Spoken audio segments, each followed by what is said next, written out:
경우에는 실거주 목적을 제외하고 또 대출 안 해주겠다 이런 얘기가 있어요. 네. 그래서 무주택 세대가 주택 구입 후 2년 이내에 전입을 목적으로 하는 경우에만 대출해주겠다. 자, 그러면 이것도 다 달라지는 거죠. 일단 1주택 세대주는 실거주 요건으로 해서 하게 되면 해주겠다. 그런데 기존 주택을 최장 2년 이내에 처분하게 되면 해주고, 그리고 또 기존 주택 보유에 대해서 또 인정을 해주겠다. 뭐 이런 얘기가 있어요. 근데 이제 그게 이제 네. 종합적으로 이렇게 말은 했는데 네. 간단하게 얘기하면 9억 원 초과되는 것들은 네. 무주택자인 경우에는 네. 네가 2년 이내에 전입한다는 가정 네. 그 경우에는 예외적으로 대출을 해주겠다. 근데 1주택이다. 네. 1주택이 있는데 고가 주택을 해서 대출을 받겠다. 그런 사람은 기존에 있는 주택을 팔아라. 네. 2년 이내에 네. 팔면 대출해 줄게. 그렇지 않은 경우에는 고가 주택은 대출이 안 된다. 이렇게 네. 보시면 됩니다. 그렇군요. 예.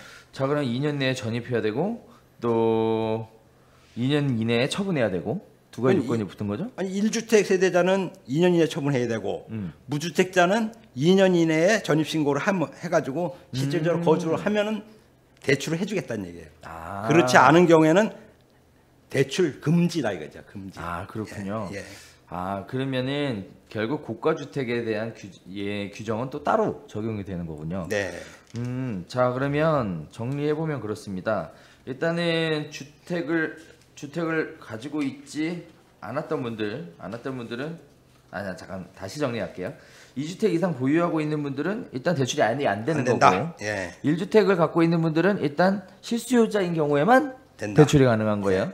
그런데 이제 고가 주택인 경우에는 무주택 세대주의 경우에는 주택 구입 후 2년 내 전입을 해야 되고요. 1주택 고가 주택인 경우에는 1주택 세대는 2년 이내에 처분해야 되는 예. 그런 상황인 거죠. 예. 그럼 결국 두 가지가 똑같은 거 아닌가요? 결국 고가 주택하고 일반 1주택하고 2주택하고 큰 차이가 그러니까 없는 고가 것 주택은 같은데. 대출을 받아서 사지 말아라 이 얘기인 거죠. 결론적으로 살아라라는 게 얘기 아닐까요? 네. 결론적으로 살아야지 대출을 해주겠다. 네. 아, 살아야 대출해 주겠다. 실거주 조건이다라는 네. 거죠. 어쨌든 1주택 세대주도 주택 담보 대출을 받으려면 거주해야 돼요. 처분해야 그렇죠? 돼요. 근데 거기에는 얘도 처분해야 되고. 그렇죠. 얘는 무주택 세대주는 2년 내 전입이고 1주택 세대주는 2년 내 기존 주택 처분이에요. 네, 네, 결국 똑같아요. 그거는 같아요. 네. 예. 결국 똑같아요. 다만 근데 제가 개인적으로 볼 때 이 부분에 대해서 굳이 얘기를 따로 한 이유는 고가 주택에 대한 부분을 따로 빼내서 특별히 관리하겠다 뭐 이런 의도인 것 같아요. 뭐 특별하게 내용 자체가 다른 건 없어 보이는데 이건 좀 지켜봐야 될 것 같습니다. 자, 그래서 아마 그 부분에서는 이제 제가 보기에는 네. 고가 주택을 투자용으로 사시는 분들도 많거든요. 네. 왜냐하면 저가 주택이 인상하는 폭보다는 고가 주택이 인상되는 폭이 많아서 네. 그거를 투자용으로 쓰시는 분들이 워낙 많기 때문에 네. 그분들의 수요를 제한하기 위한 방법이 아닌가라고 생각이 됩니다. 투자하지 마라. 예. 네. 어쨌든 투자 다 안 돼요 지금. 담보대출 다 지금 막혀갖고 지금 안 되는 상황인데 좋습니다. 자, 그래서 LTV DTI 비율에 대한 얘기들이 쭉 나와 있는데요. 일단은 실거주의 경우에는 뭐 2년 내에 전입해야 되고 2년 내에 처분해야 되고 하는 부분들이 추가가 됐습니다. 자, 이제 6페이지에 보면 이런 얘기가 나와요. 기존 주택을 매각을 해야 되는 사람들이 기존 주택 2년 내 처분 조건을 달아야 되는 예외 규정들이 좀 나와 있고, 그다음에 기존 주택을 보유해도 인정되는 요건들이 좀 있어요. 그럼 이런 부분들은 좀 디테일하게 봐야 될 것 같은데 무조건 대출이 안 되는 건 아니잖아요, 그렇죠? 그렇죠. 기존 주택이 있더라도 동일 세대를 구성하다가 자녀가 분가한 경우 예. 그런 경우에는 대출해주겠다 이런 뜻이죠.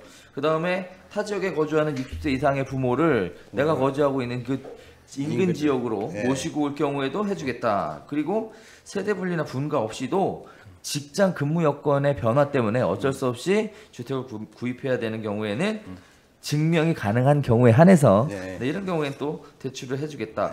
결국은 실수요자들까지 이런 부분들 때문에 피해를 보는 것은 좀 맞겠다. 맞겠다. 뭐 이런 식으로 얘기가 나오고 있는데 좋습니다. 실수요자에 대한 부분들이 피해를 보지 않게끔 하겠다라는 얘기가 언급에 사전에 있었기 때문에 그런 부분들은 이야기가 있는 것 같아요. 자, 이제 7페이지 보면요. 또 새로운 얘기가 있는데요. 생활 안정자금 목적의 주택담보대출? 네. 이렇게 주택담보대출을 가지고 생활 안정자금에 활용하는 케이스들이 좀 많았나 보죠? 요 내용은 이제 아까 실수요자 뭐 얘기 나왔듯이 지금 바뀐 내용이 두 주택자인 경우에는 대출이 안 되고 막아놨잖아요. 네네. 근데 두 주택자인 경우에도 네. 대출이 필요할 경우가 있을 거라고요. 그 어떤 뭐 교육비가 들어간다든지 누가 아파가지고 뭐 이렇게 필요할 때 네네. 이럴 때는 대출 해주겠다는 얘기인데 얼마까지 해줄 거냐? 1주택 세대는 지금 현행과 같이 40% 해주고 그러니까 2주택 이상인 경우는 10% 강화된 30%만 해주겠다. 이렇게 이해하시면 될 것 같아요. 아, 그렇군요. 생활 안정자금, 뭐 병원비 같은 꼭 필요한 자금이 있을 때는 그때는 대출을 해주겠다. 그렇게 해야 될 것 같아요. 그렇게 네. 안 하면 뭐 이게 주택을 내가 병원비 못 내서 집을 팔아야 되는 그렇죠. 이런 일들이 발생을 할 것 같아서 그런 부분들이 생겼는데 일단은 특이한 것은 주택을 추가 구입하지 않겠다는 약정을 체결해야 그렇죠. 된다. 네. 네, 그리고 대출했을 경우 생활 안정자금으로 주택 대출을 했을 경우에는 철저한 사후 관리를 하겠다. 뭐 이런 식의 이야기들이 나오고 있고요. 만약 이게 문제가 생기면 어떤 제한이 있는 거죠? 뭐 신규 대출을 3년간 제한한다고 나오고요. 네. 그걸 발각됐으면 대출을 즉각 회수. 즉각 회수가 네. 되나요? 안 하면 이제 연체료 내고 막 그러면 못 견디죠. 은행권에서 네. 대출을 즉각 회수해 갖고 와야 된다. 네, 이런 내용이 발각됐을 때는 왜냐하면 생활안정자금을 갖고 의료비 쓰라고 그 40%든 30% 줬는데 네. 그 돈 갖고 또 새로운 주택을 산다든지 네네. 뭐 이렇게 하면은 악용이 되는 거 아니에요. 그렇죠. 그것이 발각이 될 때는 즉시 회수하고 이 사람은 향후에 대출을 받을 때도 3년간 제한하겠다. 뭐 이런 내용입니다. 자, 이런 대출이 지금 현재 대책 발표 이후 대출 신청권부터 적용이 되니까 일단 좀 이따가 해가 지고 이제 9월 14일이 되면 이제는 안 되는 거죠? 뭐 지금부터 안 된다고 봐야죠. 뭐 은행 시간이 다 뭐 끝났지 않았습니까? 그렇군요. 네네. 자, 이제 8페이지 한번 볼까요? 자, 8페이지에 보면 전세자금 보증 및 대출에 관련된 이야기가 나옵니다. 그래서 2주택 이상자는 전세자금 대출에 대한 공적 보증을 금지하겠다 라는 얘기가 나오는데 일단은 전세자금 대출을 받는 거에 공적 보증 뭐 이런 것들이 들어가나 보죠? 네. 그래요? 뭐 보증 안 해주면 뭐 대출이 안 되나요? 그러니까 이제 보통 그 정책 자금으로 하는 대출이 뭐 요즘 아시다시피 뭐 버팀목 대출 있고 뭐 이런데 그 이외에는 뭐 서울보증보험이라고 보증회사에서 이제 보증을 하거나 네. 도시보증 같은 데서 보증을 하거나 뭐 주택금융공사에서 보증을 해서 대출이 나갔는데 이것이 왜 요번에 이렇게 이슈화가 됐냐면 네네. 뭐 주택이 있는 사람도 주택 10채 20채 갖고 있는 사람도 내가 전세자금 대출 받을게. 네. 그러면 그것도 뭐 10% 20% 해주는 게 아니라 무려 임차 보증금 그러니까 대출 전세 들은 금액 그게 80%까지 대출을 해주는 거예요. 그래서 최대 뭐 5억까지 해주는 데도 있고. 뭐 이러니까 예를 들어서 나 다주택자인데 어디 A라는 데 가서 전세를 살고, 그렇죠? 그럼 자기가 살고 있는 데를 전세 놓고, 그럼 전세금 생기죠. 그렇죠. 거기다가 또 새로운 집에 임차를 하면 네. 거기서 80% 대출 나오죠. 오. 그럼 그 돈 다 합해가지고 네. 또 새로운 고가 주택 네. 사가지고 갭 투자하고 네. 이런 것들이 자주 발생이 되는 거예요. 그래서 이번에는 어떻게 바뀌었냐면 무주택자, 그러니까 주택이 하나도 없는 사람들은 네네. 소득과 상관없이 네가 1억을 벌든 2억을 벌든 이런 사람들한테 전세자금 대출 해줄게.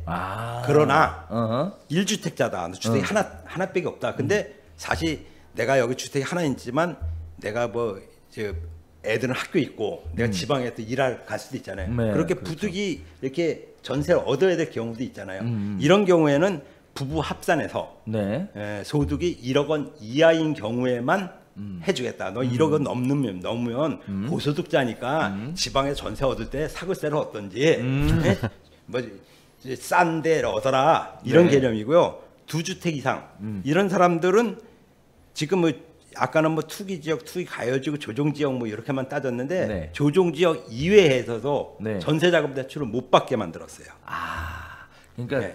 전세자금 대출은 투기 지역이나 투기 가해지구 이런 거하고 아무 상관없이 예. 아무 상관없이 일단 무주택자의 경우에는 소득과 상관없이 대출을 해주고 예. 1주택자의 경우에는 부부 합산 소득 1억 원 이하까지 만- 한해서 해주고 1주택 이상 네. 2주택 2주택, 이상 예. 이상인 경우에는 안 해준다. 네. 아 그렇군요. 그러면 이제 전세로 대출을 받아서 갭 투자에 활용하는 비율 자체가 굉장히 줄어들 것 같은데. 줄어드는 게 아니라 뭐 거의 할 수가 없죠. 이 정도면. 아예 할 수가 없는 건가요? 우리 예전에 별별수도 할 때 네. 전세자금 대출 받아서 갭 투자하면 된다고 알려줬었잖아요. 그거 나쁜 놈이죠. 그거. 그때는 해도 큰 문제가 없었던 거죠. 그리고 이게 지금 사실은 뭐 어차피 자꾸 이런 규제가 나온다는 거는 자꾸 편법 대출이 많이 되기 때문에 사실 그걸 못 잡아낸 거거든요. 네네. 근데 이런 방송들 나왔을 때는 이런 것도 좀 국토교통부에서 좀 듣고 네. 이런 얘기가 이렇게 해서 갭 투자를 활용하는구나. 진작 나왔어야 될 얘기거든요. 그걸 퍼뜨린 건데 네네. 그건 나쁜 놈이라기보다는 그걸 알려준 잘 건데 알려주신 국토교통부가 거죠. 잘 네. 반성을 못하고 있었던 거고요. 네. 예, 여기서 좀 약간 하나 더 짚고 넘어갈게. 네. 그럼 기존에 다주택자들이 전세자금 대출 받았던 것이 만기가 됐을 거 아니에요. 그렇죠. 그러면은 갚아야 되느냐는 문제가 생기잖아요. 그렇죠. 그럴 때는 1주택, 네. 그러니까 1주택만 남겨놓으면, 네. 그러니까 기존에 뭐 3주택자가 전세자금 대출을 받았는데 전세자금을 연장하고 싶다. 이럴 때는 두 채 팔아라. 그러면 연장해줄게. 그것도 한 번에 1회에 한해서. 그러니까 결국 다주택자들은 나중에 만기 되면 안 팔 거면 전세자금 대출을 다 갚아야 되는 거예요. 그렇군요. 결국은 그런 전세자금 대출을 이용해서 갭 투자를 했는데 2주택 이상이 되게 되면 네. 그러면 이제는 만기 될 때 팔아야 되겠네요. 만기 되면 그거 아까 뭐 그거 팔아야 되겠죠. 안 팔면은 뭐 어차피 회수가 되니까. 아니면 돈을 많이 벌어서 갚든지. 그렇죠. 네. 매물이 좀 나오겠네요. 그럼 의외로 매물이 나오겠네요. 갭 투자 매물들이. 그렇죠. 예. 그럴 것 같아요. 예. 그런 부분들은 좀 의외의 결과네요. 네. 그렇습니다. 자, 지금 현재 전세자금 대출에 대한 부분 이야기를 했는데요. 무주택, 1주택, 2주택에 따라서 각각 내용이 달라진다라는 부분, 이거는 투기과열지구, 투기지역, 조정대상 지역과 무관하다는 부분 간단하게 설명을 드렸고요. 자, 이번에는 다시 세금 문제로 돌아가 보도록 하겠습니다. 9페이지에